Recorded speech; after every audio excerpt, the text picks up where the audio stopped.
In 5th century BC, the Greek world fractured as Athens and Sparta, masters of sea and land, dragged allies into a war spanning 27 years, turning countryside to ash and crowding cities behind walls, from triumphs remembered in marble to nights when the moon went dark over embattled harbors. The Peloponnesian War revealed how power is won, how societies unravel, and how a civilization can exhaust itself long before its beauty fades. Chapter 1: Prelude of War. Persian invasions followed the Ionian Revolt in 493 BC, when Athens and Eretria aided Ionian Greeks and helped burn Sardis, provoking Darius I of Persia to punish Athens and reassert Persian authority in the Aegean. The first Persian invasion in 492 BC ended with Persia's defeat at Marathon in 490 BC. Xerxes renewed the campaign in 480 BC, winning at Thermopylae but losing decisively at Salamis, and then at Plataea, victories that ended the invasion and emphasized the value of Greek unity. In the aftermath of the Persian invasions, Athens organized the Delian League to continue anti-Persian operations in the Aegean and Ionia, while Sparta, whose strengths and priorities favored land power and limited overseas commitments, stepped away from this idea and instead built its own Peloponnesian League. The Delian League encompassed roughly 150 to 330 city-states, with stronger states supplying triremes and crews, while smaller states paid photos. The common treasury sat at the sanctuary of Apollo on Delos, a neutral, sacred land that symbolized shared purpose. Allies sent assessed contributions here, and the League met at Delos in the early years. Athens held hegemony because it supplied the largest, most experienced navy, coordinating campaigns against Persian garrisons in the Aegean and Ionia. Although member states were formally given a voice to debate assessments and operations, Athenian proposals usually prevailed. From 454 BC onwards, Athens began to take on imperialistic features in the Delian League. It centralized decisions and finances, moving the treasury from Delos to Athens for the purpose of safety. This placed allied funds under direct Athenian control, and with tribute now being paid straight into the Athenian possession, Athens demanded time disbursements from allied states, turning a shared budget into a tool of Athenian control over spending, strategy, and the allies. Revenues paid by the League helped finance the Parthenon building program and other monumental works on the Acropolis, displaying Athenian prestige while simultaneously signaling who controlled the Delian purse. The same revenues also funded fleet expansion, dockyards, and maintenance that were core to Athens' sea power, but spending extended to less essential expenses such as civic payments, festivals, and urban beautification. As League funds increasingly circulated in Athens rather than on joint operations, many allies recognized that the alliance was unequal. Athens brought the strategy and commanded the largest fleet, allowing it to enforce League policy and narrow the room for allied dissent. Athens progressively barred exit from the League, using its navy to suppress revolts and reimpose tributes. Attempts to secede were met with siege, demolition, and garrisons, making it clear that the League now operated under Athenian control. By the later 5th century BC, much of the Aegean and Ionian coast operated under Athenian direction. What began as a shared defense pact had turned into the Athenian Empire. In the mid-5th century BC, Athens had leveraged a growing empire through naval dominance and tribute wealth, while Sparta remained a dual monarchic land-based power. With chronic anxieties about Helot revolt and Athenian reach expanding, Sparta increasingly feared the erosion of its traditional sovereignty. Beyond Sparta, many other states grew wary that Athenian leadership was becoming hyper-dominant. Sparta and Corinth built up the Peloponnesian League as a land-based counterweight. Athenian sea trade and tribute-funded shipbuilding clashed with the agrarian economy of the Peloponnese, creating disputes over markets, customs, and access to resources. On top of this, there was already a political divide: Athenian democracy versus Spartan dual monarchy. Each side viewed the other's regime as radical, which made compromise much harder when crises emerged. As both leagues expanded and tightened internal obligations, disputes increasingly risked escalation. What might have been a small local quarrel could now turn into an alliance-wide clash. In 432 BC, Athens imposed an economic embargo on Megara, barring Megarian merchants from Athenian markets and from all ports of the Athenian Empire. The embargo had detrimental effects on Megara, a Spartan ally. Megara appealed to Sparta, and Corinth, another primary member of the Peloponnesian League, backed it, requesting forceful action to end the Athenian sanctions. Sparta agreed, putting repeal of the decree at the center of its demands to Athens. Athens' refusal signaled its willingness to war. Potide was a city with conflicting loyalties. It belonged to the Delian League and was thus an Athenian ally, but it was also a colony of Corinth, a leading member of the Peloponnesian League. Potide refused Athenian orders to demolish parts of its walls and sever all connections with Corinth. Athens responded by launching a siege, refusing to back down even after Spartan warnings. Corinth and other Peloponnesian allies pressed Sparta to retaliate or lose credibility as leader of the league.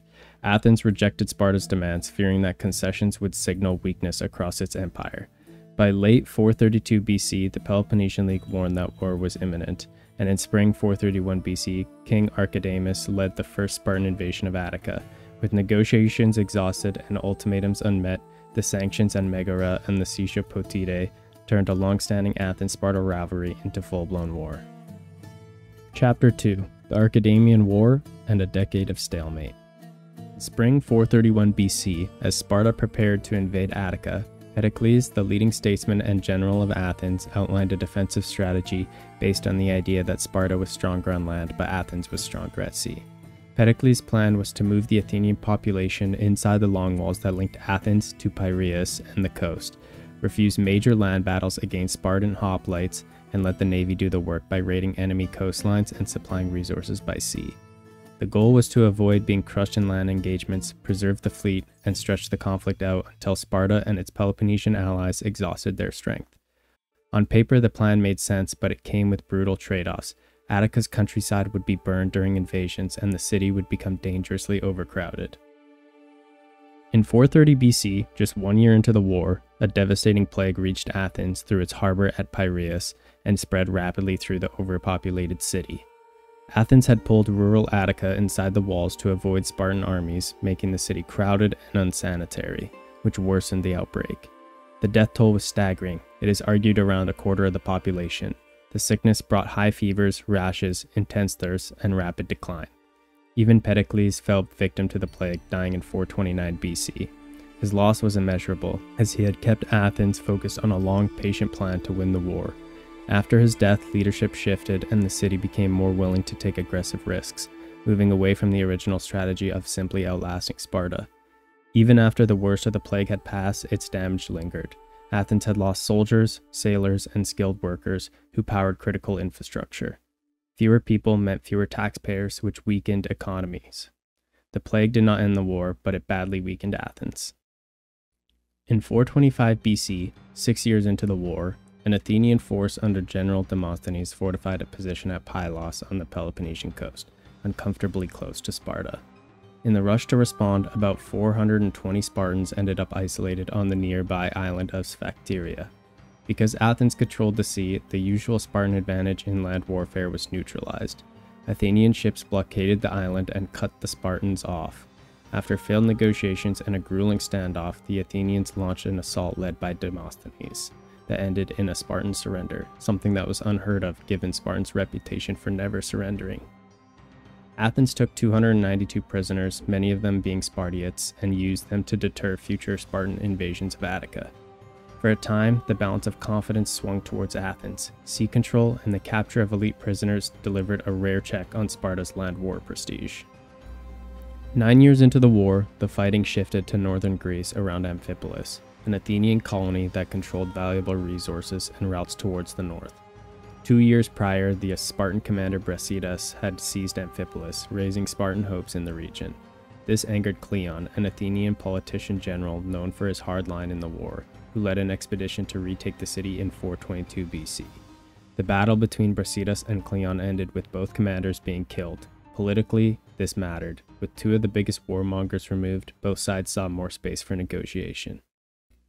After 10 exhausting years of war, Athens and Sparta reached an agreement in March of 421 BC.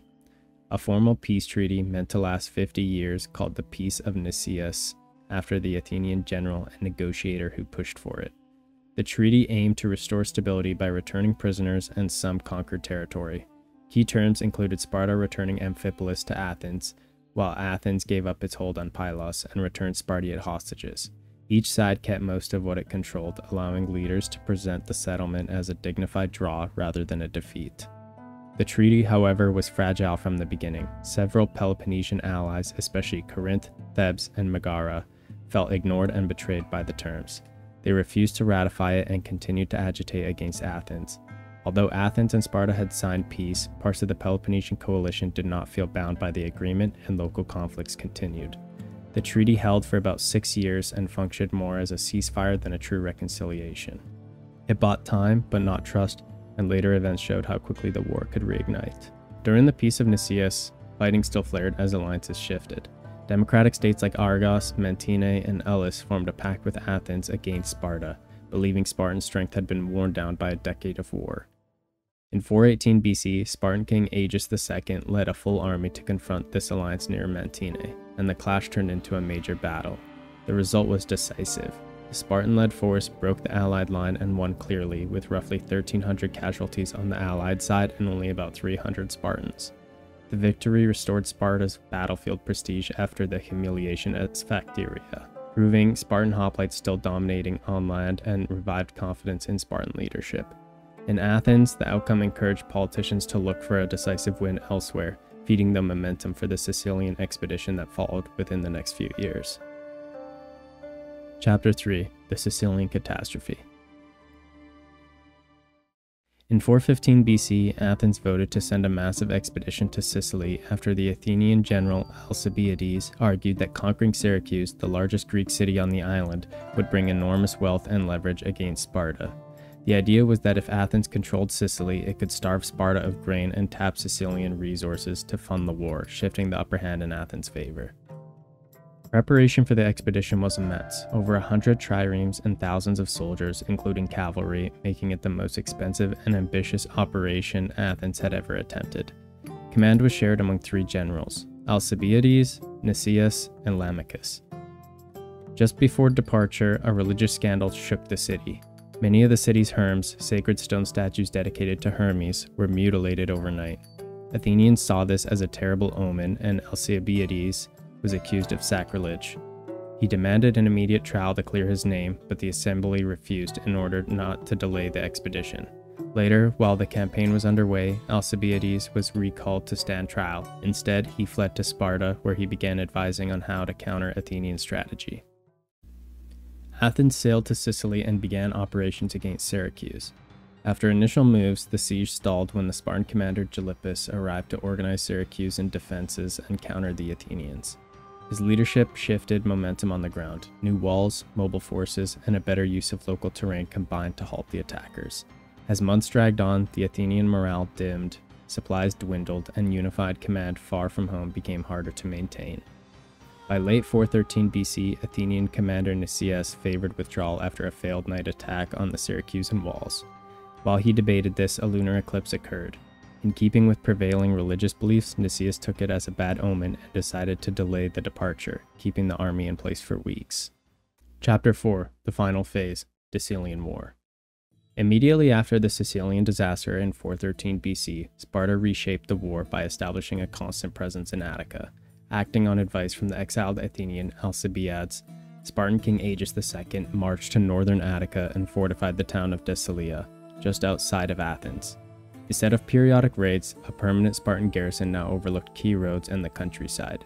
From this position, Sparta could patrol continuously, cut land routes, restrict Athenian movement, and keep pressure on the city every day. The strategy meant Athens could no longer rely on winter for relief. Life inside the long walls would depend almost entirely on access to the sea. With Decelia occupied, Athens could not safely farm much of its own land or operate the silver mines at Laurium, which were critical for the Athenian economy.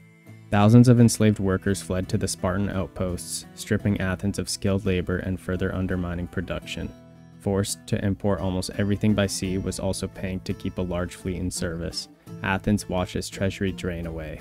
The constant Spartan presence created a slow strangulation. From its secure base at Decelia, Sparta could pressure Attica at will, turning the conflict into a war of attrition that Athens was poorly positioned to survive.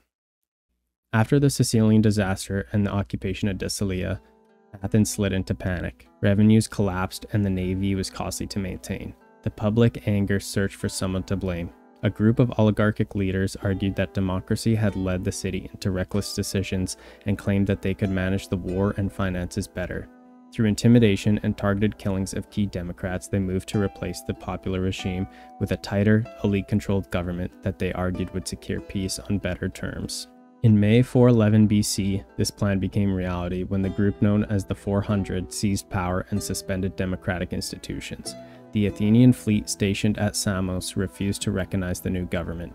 Sailors and officers declared the 400 illegitimate, creating a split between the city at home and the navy abroad. The new regime quickly showed its weaknesses. Factions argued over how narrow the government should be and whether to negotiate with Sparta, and public trust eroded. Within 4 months, the experiment collapsed. The 400 were pushed out and replaced by a broader oligarchy of the 5,000, which partly restored civic participation. Even this arrangement was short-lived as military fortunes improved at sea. Athenians returned to full democratic institutions by 410 BC. This brief episode of anti-democratic rule highlighted how deep the crisis had become. By 405 BC, Sparta had built up a fleet with Persian funding, especially from Prince Cyrus, and placed it under the command of Admiral Lysander. Athens concentrated about 180 triremes near Aegospotami in the Hellespont to guard vital grain routes from the Black Sea. For 4 straight days, the Athenians tried to draw Lysander into battle on their terms, but he refused. On the 5th day, as Athenian crews scattered along the shore to forage and resupply, Lysander struck. Most Athenian ships were beached or unprepared, and the Spartan attack collapsed the anchorage in minutes. Nearly the entire Athenian fleet was captured, with only a handful of ships escaping. The aftermath was fatal for Athens. Thousands of captured sailors were executed, the city lost control of the sea and its ability to import grain, and its last reliable means of defense vanished. With the navy gone and the grain lifeline cut, the war was effectively over. By early 404 BC, Athens had surrendered, bringing 27 years of brutal war to an end. The peace terms dismantled Athenian power. The long walls were torn down so the city could not shelter behind its fortifications. The navy was cut to 12 ships, and Athens accepted Sparta's oversight of its politics. Sparta installed a new oligarchy known as the 30 Tyrants, led by Critias. Over roughly 8 months, the regime carried out executions and exiles, seized property from opponents, and used a Spartan garrison to enforce obedience. In 403 BC, 1 year after the 30 Tyrants took power, democratic exiles regrouped under the leadership of General Thraspulus. Through winter raids and swift attacks, they seized the port city of Piraeus, where the 30 tried and failed to drive them out. Critias, the most hardline of the 30, was killed in battle, and the regime's authority began to collapse. The crisis split Spartan opinion. Lysander favored using force to prop up the oligarchs, but King Pausanias pushed for a negotiated settlement. With Sparta divided and the Athenian Democrats holding firm at Piraeus, negotiations opened the door to a political reset. By late 403 BC, democracy was restored in Athens under terms that included a general amnesty, which prohibited most vengeance prosecutions against those who had collaborated with the regime and allowed many former opponents to return to civic life. The settlement stabilized the city and allowed Athens to return to democratic norms. Chapter 5: Long-term consequences. After 404 BC, Greece struggled to rebuild a stable balance. Sparta briefly dominated but lacked the sea power and institutions to manage an empire. Persia re-entered Greek affairs, funding whichever side held the advantage, and war broke out again. This time Athens and several allies against Sparta. Although no side secured a lasting victory, the conflict once more drained the resources and stability of the Greek world. Into this period of Greek weakness stepped Macedon. In 359 BC, Philip II became king of a kingdom long regarded by southern Greeks as peripheral barbarians. Philip exploited rivalries between Athens and Sparta and other city-states, isolating opponents and conquering them one by one. Greek political independence effectively ended, and Philip's son Alexander the Great would go on to extend his power far beyond Greece, creating an empire that stretched from Egypt to Gandhara. In the end, the Peloponnesian War was much bigger than Athens versus Sparta. It was a war that eroded all of Greece. Athens lost its fleet, its treasury, and its empire. Sparta won the war but failed to build a stable order or fend off new powers. Decades of rivalries, shifting alliances, and constant clashes kept Greece divided and exhausted. Baby Greece became so accustomed to the life of war that no one planned for the peace. The war ended, but the damage did not. Macedon did not break down the door and walked through one that the Greeks had left open.